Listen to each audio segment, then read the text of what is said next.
Hey everybody, David here, and today I want to talk about JoJo Rabbit. I was at Tiff this weekend. I saw A Beautiful Day in the Neighborhood on Saturday, and today on the final day of Tiff, I got to see JoJo Rabbit, the movie directed by Taika Waititi. Taika Waititi is the director of Thor Ragnarok. A lot of people hopefully know about that movie. He also directed a little film called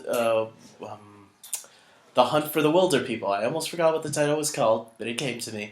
I actually really enjoyed that movie a lot too. There was a vampire one that he directed that I never saw, and I kept people. My brother recommended it to me to check it out, but I haven't gotten around to it yet.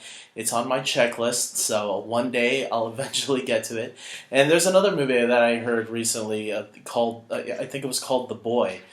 So it looks like there's another Taika Waititi movie I had to check out. Yes, JoJo Rabbit, I'm going to say this right now, is a really, really funny film. Taika, if you've seen his previous work, including Thor Ragnarok, you can see what kind of style his humor is. It's very witty, it's very wacky.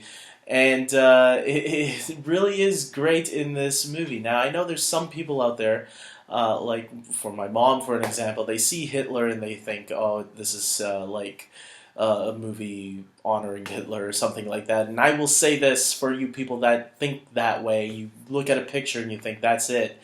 You have your mind already taken over.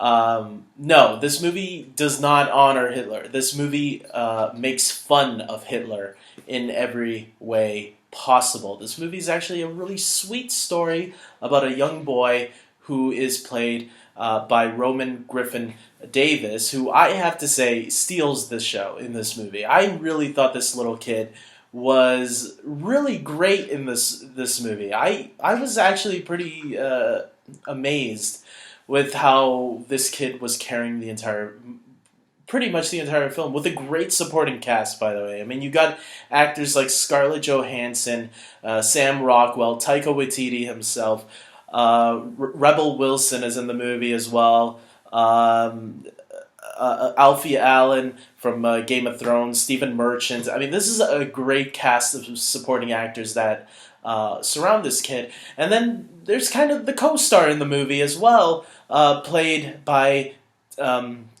Thompson Mackenzie, who she's a really great actress, and both of these young actors are really good.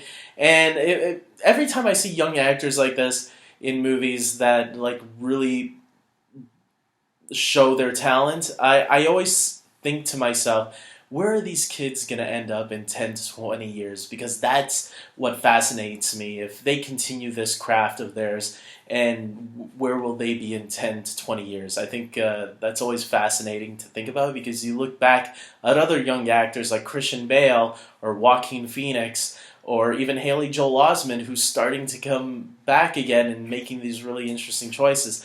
I think it's always interesting seeing where they could go later on, and to see if they can develop and stay in the game for as long as they can. And I think they show that they have the fire to continue on in pretty successful careers, because it's not easy to hold a movie together, and these two do it. The movie, like I said, is really funny. And yeah, it's really heartwarming, and the heartwarming part obviously comes from the two kids that really drive the story together. I don't want to give any spoilers away, because that's not how you should watch a movie. But I will say this movie is definitely worth checking out when it hits theaters. I think it comes out in theaters like October 18 or something like that. You can search it up definitely and find out. I think it comes out this October, so it's not too far off. And I would say it's worth going to check out a movie like this. I think it's a fun time at the theaters. And yes, you can bring your kids along. I'll say... No, I won't say that. But yes, I think it's a safe movie to bring... It's PG-13, so it's like maybe a few cuss words here and there, but nothing too extreme, except for one moment in the movie. But it's a really great moment that it needs to happen. Other than that, yeah, I mean, I can tell people at the theater that we were at, the screening we were at for this film at Tiff, really enjoyed the movie. I really enjoyed it a lot more than I thought I was. I am giving this movie an 8.5 out of 10. I really thought it was fantastic. And Taika Waititi, can't wait to see what else he brings. Hopefully he comes back to TIFF another year, because this is a director that you want to keep your eye out for, who clearly has some great stories to tell. Although this movie was based off a novel, I think I heard he said at the Q&A. I was watching the Q&A afterwards on YouTube, because it was the last day of TIFF, and unfortunately all the actors and directors, I guess, have gone back home to work on future projects. But whatever it is, it was a great film. Go check it out. This is my review. I hope you guys like it. Please subscribe to my channel. And if you've seen the movie, comment below. Or if you're going to see the movie, comment below. And until next time, take care.